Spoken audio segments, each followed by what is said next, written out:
In 2024, 78% of people earning $75,000 still lived paycheck to paycheck, which means income stopped mattering long before comfort began. If you've ever thought, I make decent money, so why does it still feel tight? This is that moment of recognition. Because the problem isn't how much you earn, it's what quietly expands the moment your income does. Every raise feels like progress, but the stress somehow stays exactly the same. So where does the money actually go after payday?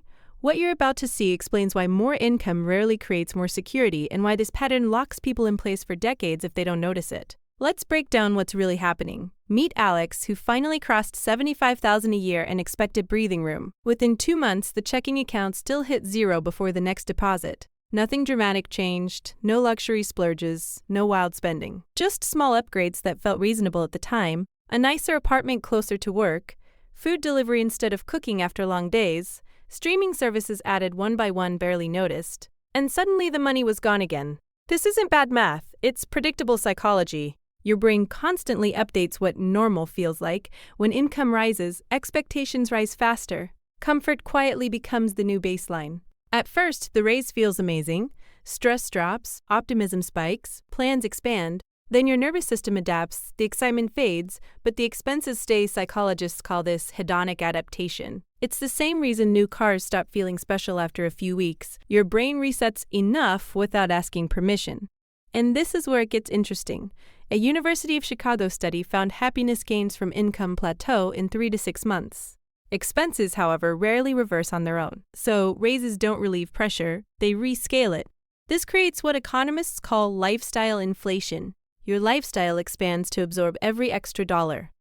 Not because you're reckless, but because the upgrades feel justified. Each one solves a small irritation in daily life until the irritation becomes expectation. Federal Reserve data shows over 60% of middle-income earners report financial stress. That includes households making well above the national median. So the issue isn't income class, it's the system running quietly in the background. Think of your income like water poured into a moving container. The container expands the moment it feels full. More water, same emptiness. This is why budgets often fail emotionally. They fight psychology with spreadsheets. And psychology usually wins. Loss aversion makes cutting back feel painful, even when the spending was recent. So people don't feel broke because they earn too little. They feel broke because enough keeps moving.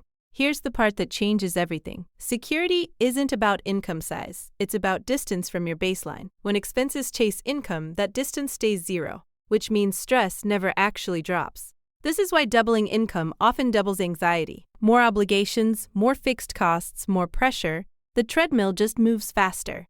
And the brain calls it progress.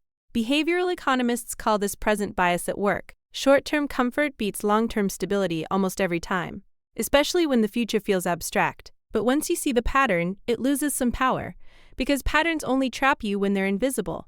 Most people never realize they're adapting. They just feel like money keeps slipping away and assume they need more income. That assumption is the loop, and loops repeat until interrupted. So what does this mean for you? It means stress isn't a signal of failure. It's feedback about your baseline. Watch what stops feeling optional after each raise.